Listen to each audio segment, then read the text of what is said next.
Hello दोस्तों, Saraswati group of colleges के इस डिजिटल प्लेटफॉर्म पे आप सभी का स्वागत है। दोस्तों, आज के इस क्लास में हम मौलिक अधिकार व नीति निर्देशक तत्वों के संबंध में अनेक जो विवाद उत्पन्न हुए और उसमें जो हमारे न्यायपालिका की भूमिका थी उसके संबंध में अध्ययन करेंगे कि मौलिक अधिकार और नीति निर्देशक तत्वों के बीच कौन कौन से विवाद उत्पन्न हुए थे और उसमें उचित निर्णय न्यायपालिका के द्वारा क्या दिया गया था। तो आज की क्लास की हम शुरुआत करते हैं। जैसा कि यहाँ आप देख पा रहे होंगे, मौलिक अधिकार व नीति निर्देशक तत्वों के मध्य विवाद के कारण, इसके साथ साथ न्यायपालिका की भूमिका, इसका हम क्रमवार अध्ययन करेंगे। जिसमें सबसे पहला जो विवाद था वह विवाद का नाम है मद्रास राज्य बनाम चंपाकम दोराई राजन मामले में सबसे पहले हमारे सर्वोच्च न्यायालय के द्वारा क्या निर्णय लिया गया था। इसमें सबसे पहले 1951 में उच्चतम न्यायालय के समक्ष यह प्रश्न विचारार्थ आया था कि मूल अधिकार और निर्देशक तत्वों के विरोध की स्थिति में किसको प्राथमिकता दी जाएगी। न्यायालय ने निर्णय दिया कि मौलिक अधिकार प्राथमिक है और नीति निर्देशक तत्व सहायक के रूप में है, अतः मौलिक अधिकार सर्वोच्च है। तो इस तरह से यह मद्रास राज्य बनाम चंपाकम दोराई राजन मामले में सर्वोच्च न्यायालय के द्वारा यह निर्णय दिया गया था कि जो मौलिक अधिकार है वह प्राथमिक है, मौलिक अधिकार जो है वह प्रमुख है और नीति निर्देशक तत्व उसके तत्व के सहायक के रूप में कार्य करता है। तो यहां से आप देख सकते हैं। अगला जो विवाद था वह है केरल राज्य के शिक्षा बिल 1958 का मैटर। इसके संदर्भ में निर्णय देते हुए उच्चतम न्यायालय ने निर्देशक सिद्धांतों की तुलना में मौलिक अधिकारों को श्रेष्ठ स्थान प्रदान किया था। तो अभी आपने यहां देखा कि जो मद्रास राज्य बनाम चंपाकम दोराई राजन वाले मैटर में, इसमें भी हमारा जो सर्वोच्च न्यायालय है यह मौलिक अधिकारों को प्राथमिकता प्रदान किया था। इस वाले मैटर में भी केरल राज्य के शिक्षा बिल 1958 में भी उच्चतम न्यायालय ने निदेशक सिद्धांत की तुलना में मौलिक अधिकारों को क्या किया, श्रेष्ठ स्थान प्रदान किया गया था।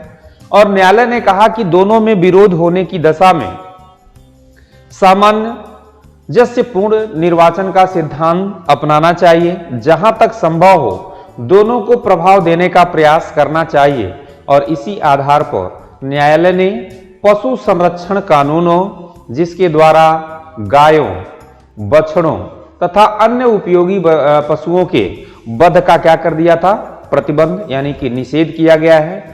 और इसके साथ साथ विधिमान्य भी इसको घोषित किया गया है, क्योंकि उनका उद्देश्य अनुच्छेद 48 के उपबंधों को प्रभावी बनाने का था। और इस प्रकार से केरल राज्य के शिक्षा बिल 1958 में भी सर्वोच्च न्यायालय ने मौलिक अधिकार को क्या माना, श्रेष्ठ माना। अगला जो विवाद है वह है 24वें संवैधानिक संशोधन के अंतर्गत व्यवस्था की गई। और इस 24वें संवैधानिक संशोधन के तहत इन राज्य के नीति निर्देशक तत्व और मौलिक अधिकारों के संबंध में बात कही गई। इसमें कह रहा कि संवैधानिक संशोधन को 5 नवंबर 1971 को लागू किया गया था, यानी कि 24वें संविधान संशोधन को लागू करने की बात कह रहा है कि 5 नवंबर 1971 को इसको लागू किया गया। इस संशोधन का मुख्य उद्देश्य यह स्पष्ट करता था कि संसद के पास संविधान के प्रत्येक भाग में संशोधन करने की शक्ति है और इस संशोधन का उद्देश्य गोलकनाथ मुकदमे के प्रभाव को बिल्कुल अर्थहीन बनाना था। और इस संशोधन के पश्चात राष्ट्रपति संवैधानिक संशोधन को अपनी स्वीकृति देने के लिए बाध्य हो गया। और इस संशोधन के द्वारा धारा 13 तथा धारा 368 संशोधित किए गए और संसद को मौलिक अधिकारों को संशोधन करने की क्या प्रदान कर दी गई, शक्ति प्रदान कर दी गई। तो इस तरह से मौलिक अधिकार को संशोधन करने की जो शक्ति है वह 24वें संविधान संशोधन के तहत संसद को क्या हुआ, प्राप्त हुआ था। तो ये मौलिक अधिकार से संबंधित मैटर था।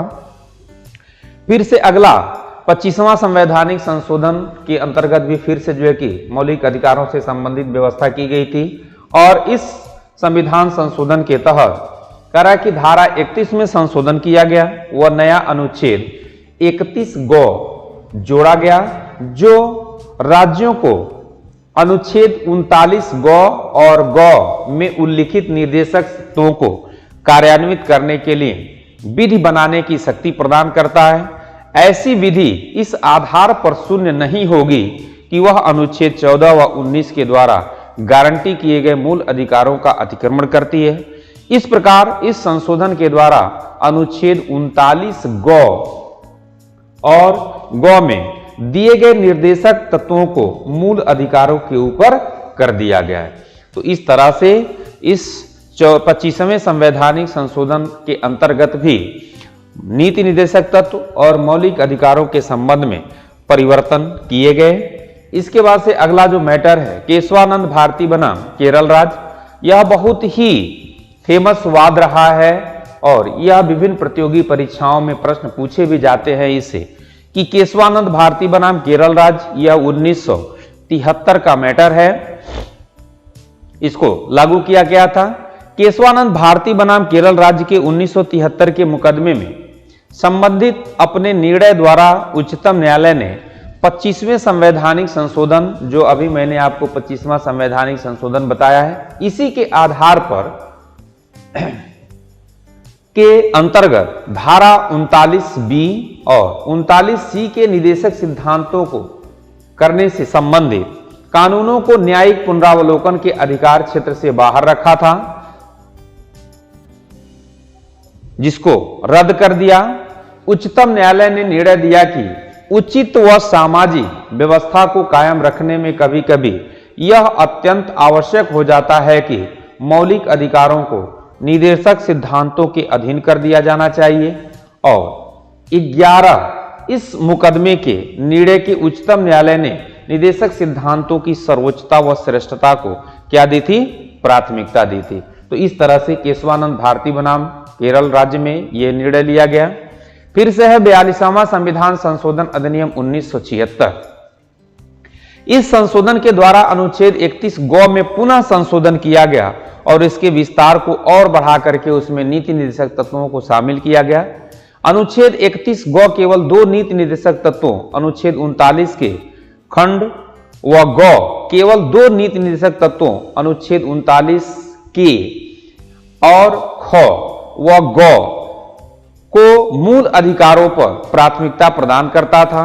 42वां संशोधन अधिनियम संविधान के भाग 4 के सभी नीति निर्देशक तत्वों को भाग 3 के मूल अधिकारों की प्राथमिकता प्रदान करता था। इसके अनुसार निदेशक तत्वों को कार्यान्वित करने के लिए बनाई गई किसी भी विधि को इस आधार पर चुनौती नहीं दी जा सकती थी कि वह अनुच्छेद 14 व 19 द्वारा प्रदत्त मूल अधिकारों से असंगत है या उसे छीनती व न्यून करती है। तो इस तरह से 42वें संविधान संशोधन के तहत भी इसमें संशोधन परिवर्तन किए गए। इसके बाद से अगला है 44वां संविधान संशोधन 1978 और 44वें संविधान संशोधन के द्वारा अनुच्छेद 31 संपत्ति के अधिकार को ही समाप्त कर दिया गया। वर्तमान स्थिति में यह है कि 2 निदेशक तत्व 39 व 39 को 2 मौलिक अधिकारों 14 और 19 पर वरीयता देकर के लागू किए जा सकते हैं। तो इस तरह से 44वें संविधान संशोधन के तहत भी कुछ परिवर्तन हुए। अगला है मिनर्वा मिल्स बनाम भारत संघवाद। ध्यान दीजिएगा, मिनर्वा मिल्स बनाम भारत संघवाद 1980 की यह बात है।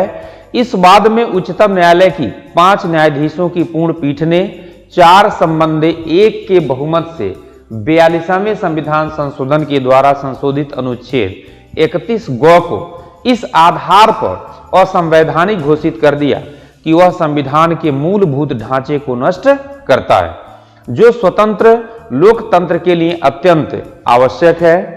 यानी कि हमारा जो संविधान है वह हमारे संविधान के मूलभूत ढांचे में परिवर्तन नहीं कर सकता है और इसमें यह सिद्ध किया गया कि अनुच्छेद जो 31 ग है यह न्यायालय के मूलभूत ढांचे को ही नष्ट करता है, जो अत्यंत दुखद है। न्यायालय ने कहा कि नीति निर्देशक तत्वों को कार्यान्वित करने के लिए मूल अधिकारों को समाप्त करना आवश्यक नहीं है।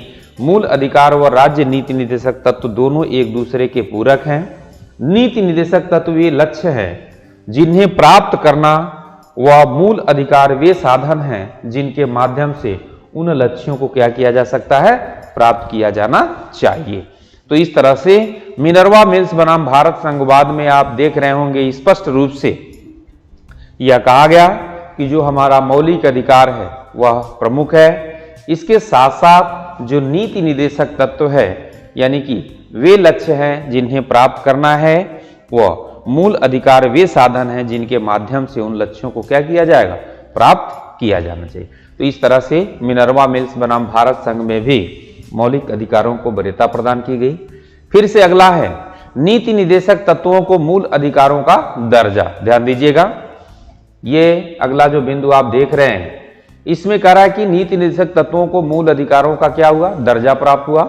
यानी कि विगत कुछ वर्षों में निर्देशक तत्वों को ही मौलिक अधिकार की श्रेणी में स्थान दे दिया गया है। जैसे अनुच्छेद 45 में विहित 14 वर्ष के बालकों को निःशुल्क व अनिवार्य शिक्षा प्राप्त करने का अब मूल अधिकार है, जिसे अनुच्छेद 21A करके मौलिक अधिकार के रूप में क्या कर दिया गया है, जोड़ दिया गया है। अगला है समान कार्य के लिए समान वेतन, श्रमिकों को चिकित्सा सुविधा पाने का अधिकार, जीविकोपार्जन का अधिकार अनुच्छेद 21 के अधीन मूल अधिकार है। तो इस तरह से जो राज्य के नीति निर्देशक तत्व थे उनको मूल अधिकार के रूप में भी स्थान प्राप्त हुआ है।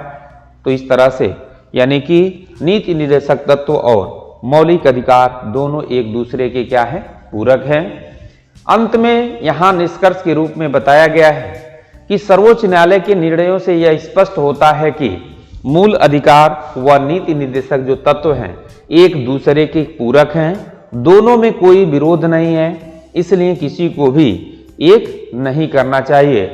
इस प्रकार से हम लोगों ने आज के इस क्लास में देखा कि मौलिक अधिकार और राज्य के नीति निर्देशक तत्वों के बीच मुख्य रूप से कौन कौन से विवाद थे और कब कब किस प्रकार का निर्णय लिया गया, और अंततोगत्वा ये देखा गया कि ये दोनों के दोनों नीति निर्देशक तत्व और मौलिक अधिकार दोनों एक दूसरे के क्या हैं, पूरक हैं और दोनों एक दूसरे के सहयोगी हैं। फिर से हम लोग अगले क्लास में मिलते हैं, तब तक के लिए आप सभी लोगों को बहुत बहुत धन्यवाद।